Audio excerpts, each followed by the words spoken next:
¿Qué tal? Muy buenas tardes. Bienvenidos a la exposición del curso de Legislación Periodística B.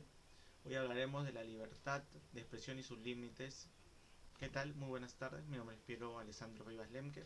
Soy el tercer ciclo de la Universidad Jaime Bausati Mesa de la modalidad semipresencial. Hoy hablaremos de los límites de la libertad de expresión y los discursos de odio. Introducción. Está claro que siempre el hombre buscaba la manera de comunicarse. Todo comenzó con señas, narraciones, dibujos en la pared. Después le siguieron los manuscritos, mayormente sobre papiros. Seguimos con los copistas y un largo etcétera. Gracias a la idea novedosa de Johannes, que fue... ¿Quién es Johannes? Gutenberg fue un orfebre alemán, inventor de la prensa de imprenta moderna con tipos móviles hacia 1440. Se generó gracias a él la llegada de la imprenta, que fue por así decirlo un boom, ya que permitió difundir el conocimiento y preservar la información. La imprenta moderna, que vio la luz a mediados del siglo XV, presentó para toda la humanidad una revolución nunca antes vista, con una multiplicación de libros a bajo costo. Ello favoreció a la alfabetización, llegó incluso a propiciar cambios a nivel político y social. Se tiene entendido que algunas maneras técnicas de la imprenta en esos años se sigue usando hasta ahora en los libros o periódicos. Bueno, ahora llegamos al inicio de la modernización.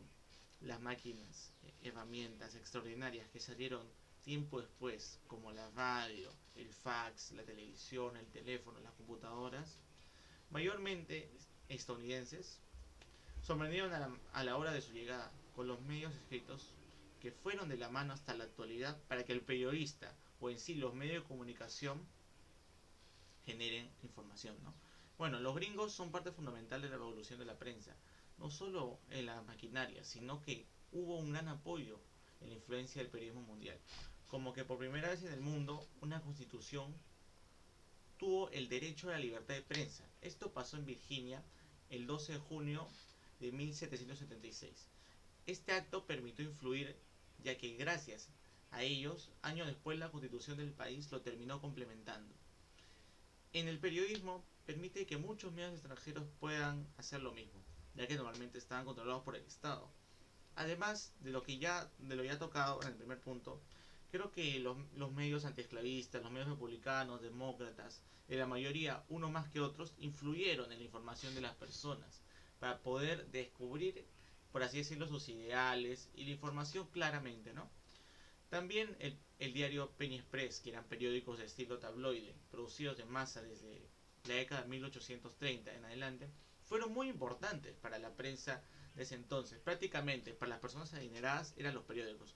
Y este formato permitió difundir la desinformación contando acontecimientos relevantes y concisos para las personas. Y todo con el cómodo precio de un centavo en esos tiempos. Con esta producción en masa de periódicos económicos se hizo posible luego el cambio de la impresión artesanal a la impresión a vapor. Además, esto genera que la maquinaria salieron a la luz la prensa amarilla y las revistas. Los factores que provocó que Estados Unidos en el periodismo claramente es la base de ellos se plasmaron una parte en la forma de informar, especialmente la prensa mundial. Parte 1. Inicios después de la Revolución Francesa de 1789, la Declaración de los Derechos Humanos y del Hombre y del Ciudadano otorgó libertades específicas contra la opresión, como una expresión de voluntad general. Pero todo comenzó, gran parte, con el Eleanor Roosevelt y la Declaración Universal de los Derechos Humanos de 1949. El artículo 19 de la libertad de expresión como garantía institucional de la democracia tiene un origen doctrinal en Inglaterra en el siglo XVII, aun cuando la consideración de las mismas tendría lugar en la primera enmienda norteamericana. Es la independencia que tenemos para hablar o opinar de algún tema sin ser censurado o maltratado, que nos corresponde según la Declaración de Derechos Humanos que nos otorga. No es de justicia, sino una llamada para la guerra verbal a medida. Más allá del temor de que sufrió una reprimienda, los medios de comunicación actualmente se aprovechan de esa libertad de expresión a tal punto que se convierte en libertinaje. Esto no solo pasa en el Perú, en Venezuela, por citarlo, está dando paso a la censura. Por ejemplo, los medios de comunicación de Maduro son considerados terroristas por los CIDE y la CIS, y las conocidas por los gobiernos internacionales. Uno como periodista, su labor es informar lo acontecido, pero lo que hacen ellos es tergiversar la información a su gusto.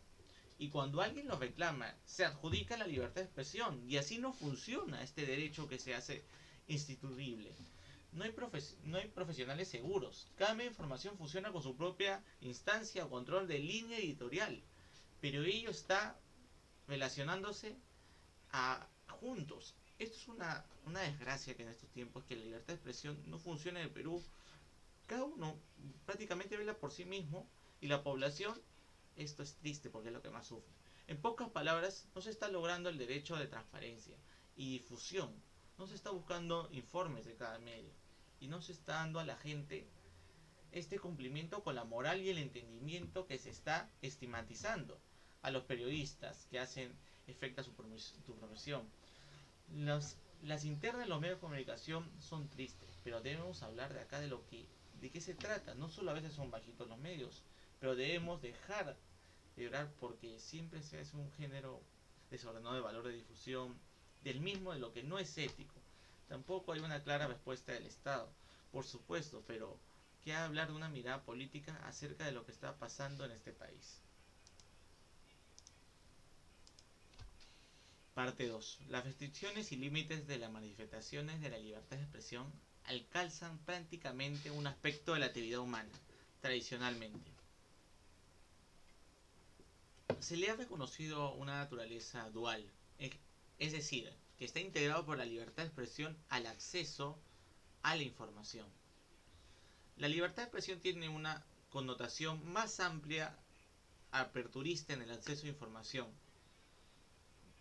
con otros derechos como son el derecho a la educación, como parte del derecho a la cultura o el patrimonio cultural de la humanidad.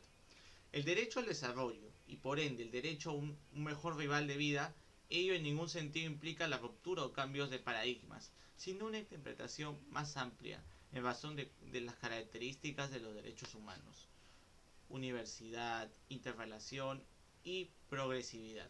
La libertad de expresión forma parte del grupo de derechos subjetivos públicos llamados derechos humanos. Por tanto, tiene el mayor nivel de jerárquico que existe en el orden jurídico, por lo que nos reiteramos ideas desarrolladas acerca de la unidad del derecho, particularmente el entorno del derecho público y las universidades de los derechos humanos como categoría que se desarrolla y construye en diversos ámbitos.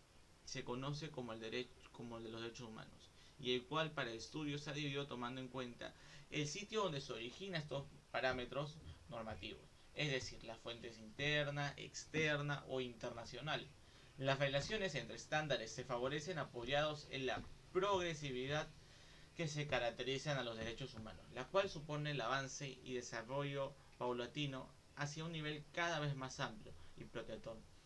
El límite más claro que se encuentra la progresividad radica precisamente en el aseguramiento de los derechos humanos en el nivel de igualdad más amplio. Resultaría contradictorio considerando el desarrollo progresivo de algunos derechos detrimentes de otros, o bien una gran amplitud de protección de ciertos derechos en una parte de personas más o no de otras.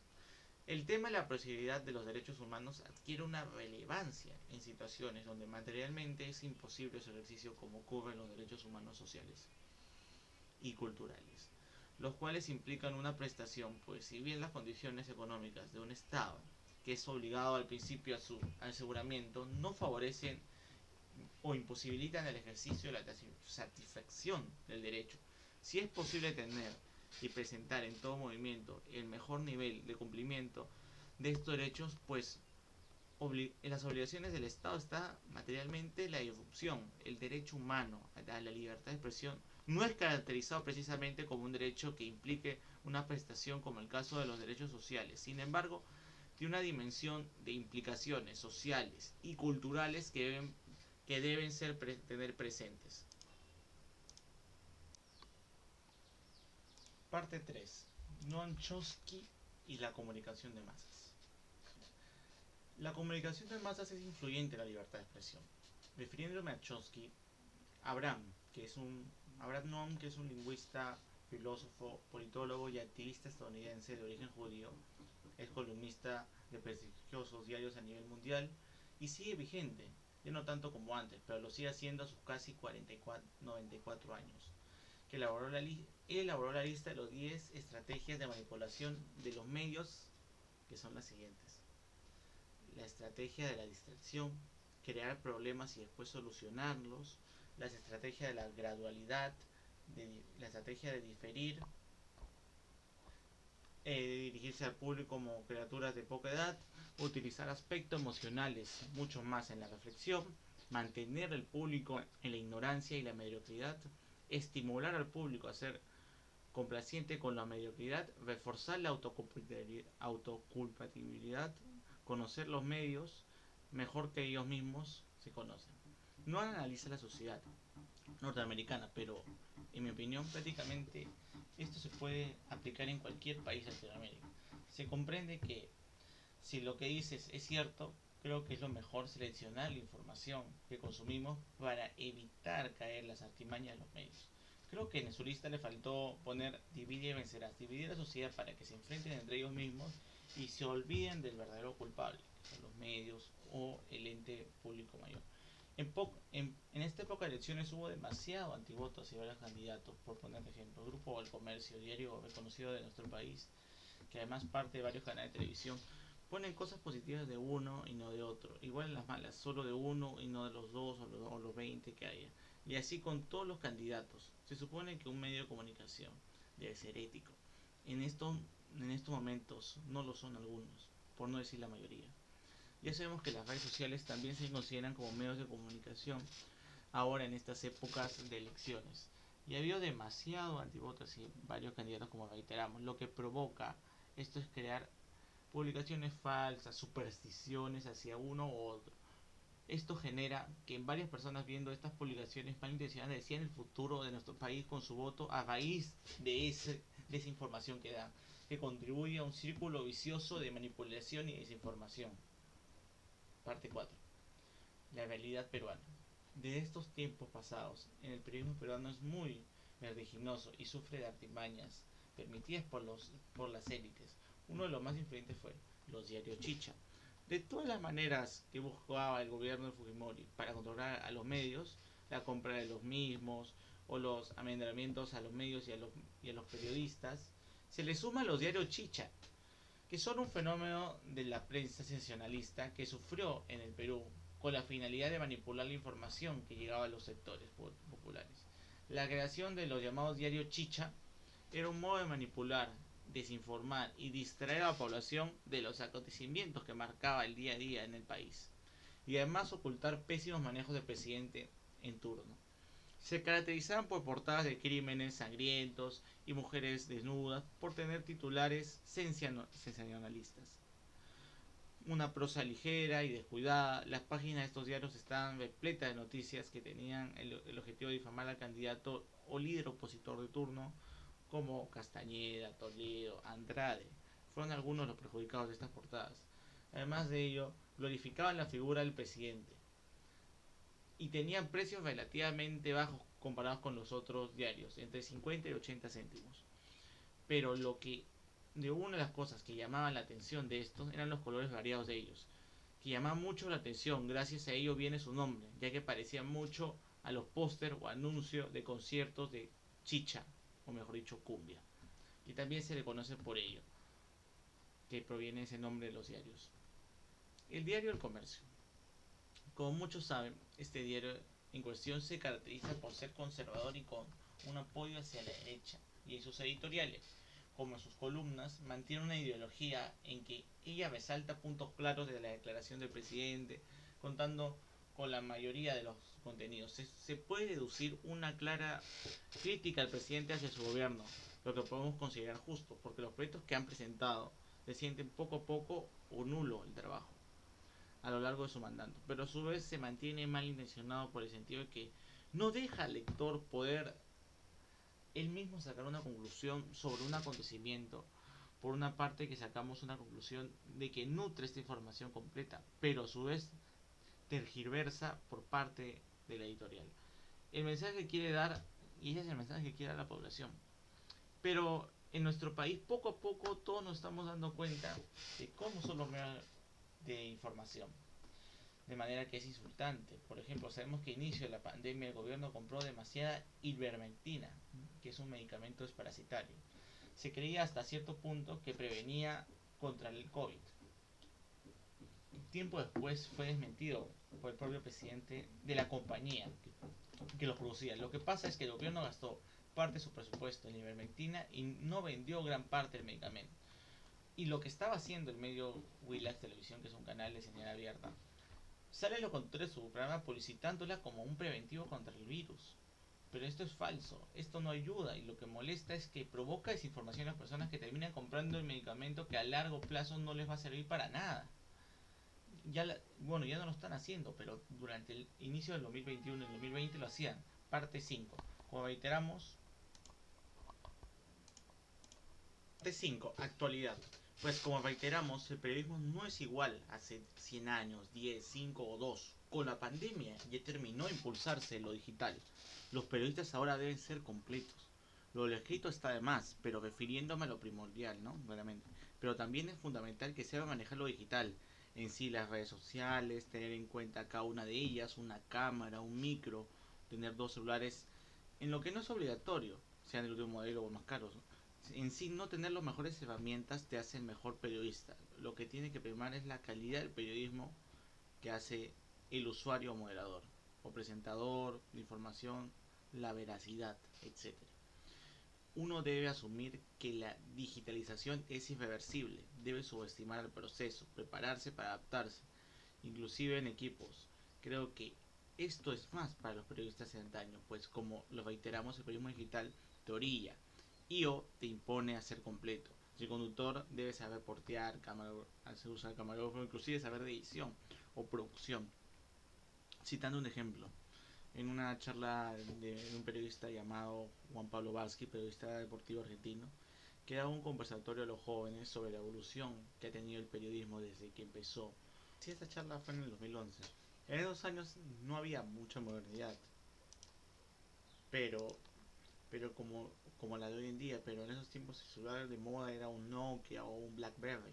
Dicha auditoría duró más de una hora. De aquel conversatorio me quedo con dos frases, en las que son las siguientes. En el internet hay de todo, no está todo. Hay de todo, pero no está todo. Todo aquel que entiende sabe, pero no todo el que sabe entiende, refiriéndose al cambio del periodismo que está pasando en el mundo. La primera frase está exactamente en el minuto 5:22 y la segunda en el 6:28. El video estará en material biográfico.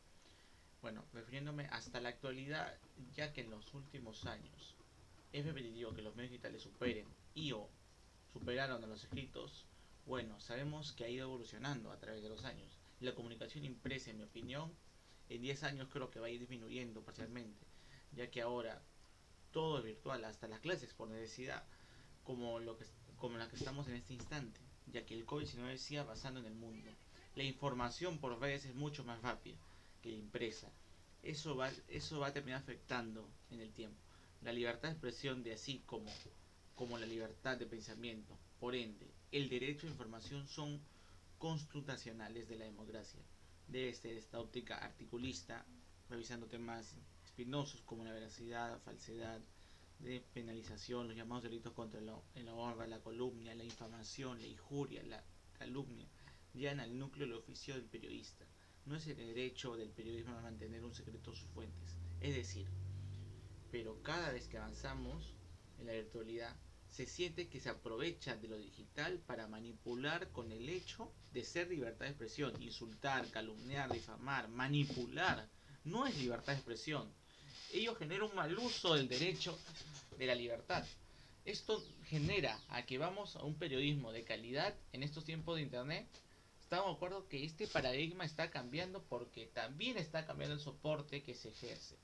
Está claro que el internet y las redes sociales son una revolución y que el ecosistema periodístico se ha transformado hasta el punto que no sabemos cómo será el futuro más inmediato. Lo que sí sabemos es que estamos en una transición hacia el nuevo modelo de internet, ofreciendo oportunidades, nuevas y aporte grandes ventajas, no solo a la sociedad, sino a los pacientes y a las agentes sociales, sino también los periodistas y el periodismo de calidad. Ver Internet no solo como un peligro, es un error. Internet es nuestro aliado. La discusión en cualquier caso no tiene sentido, pues que el Internet está aquí para quedarse. Y el nuevo ecosistema mediático sustituirá la forma irreversible del que teníamos hasta ahora. Este nuevo escenario debemos preguntarnos cómo podemos garantizar que la sociedad, un periodista tenga la misma calidad que el modelo anterior o incluso una calidad mayor, puesto que ahora contamos con la ayuda de las nuevas tecnologías. El Internet presenta nuevos desafíos, pero en realidad los problemas de fondo que plantea el periodismo son los mismos de siempre. Los periodistas, por ejemplo, siempre hemos tenido problemas con las fuentes, cómo seleccionarlas, a cuáles darle credibilidad, de modo de relacionarlos con ellas, etc. Lo que ha cambiado ahora el marco, que plantea nuevos retos. Internet aporta claras ventajas sociales y periodísticas. La información, la rapidez y la inmediatez de la comunicación en soporte digital aumenta en el empoderamiento de la población y también de los periodistas. Permite una mayor participación y también una relación más fluida entre emisores y receptores. Facilita algo tan importante como el acceso directo a las fuentes primigenias. Antes, para acceder a un trabajo científico había que hacerlo a través de un experto. Ahora todo el mundo tiene acceso a la fuente original y, y esto supone disponer de un instrumento de control democrático extraordinario. El Internet democratiza la cultura y la ciencia para los periodistas, ni qué decir por un supuesto salto cualitativo en las tareas de documentación, consulta y acceso a fuentes, bancos de información que son la herramienta del trabajo. Por lo tanto, bienvenida a las nuevas tecnologías, es cierto, pero analicemos ahora los problemas o las nuevas maneras de abordar los viejos problemas, como decía Connie Lewis, que es una reconocida periodista. Mencionaba que el periodismo en peligro reside en pasar la comunicación por información. Yo matizaría que ahora con el Internet el peligro está también en la propaganda y el marketing puede pasar por información. La comunicación debe ser legítima, puede ser institucional, universitaria, de un equipo científico. Sin embargo, la publicidad es otra. La cosa y no se presenta únicamente en forma de anuncio. Públicamente estos pagos momentos de publicidad más efectivos, de aquella que no aparece como tal, sino como mensaje informativo. Por lo tanto, aquí tenemos un primer reto que ya existe en el periodismo, pero que se ha agravado con la llegada de Internet. El principal desafío, como sigue siendo la verificación, los periodistas deben estar poder garantizar que la información que ofrecemos a nuestros lectores es fiable, lo que también es un reto para el periodismo de toda la vida, pero con nuevas dificultades. Llegamos a la parte 6, las conclusiones. Hoy en día, a pesar del nivel democrático que hemos alcanzado en el Perú, la libertad de expresión sigue siendo un tema o un derecho que no está desarrollado en un amplio contexto. Aún somos un país que, aunque se autodomine democrático constitucionalmente, está comprobado que no cumple con los factores necesarios para que exista la democracia como tal.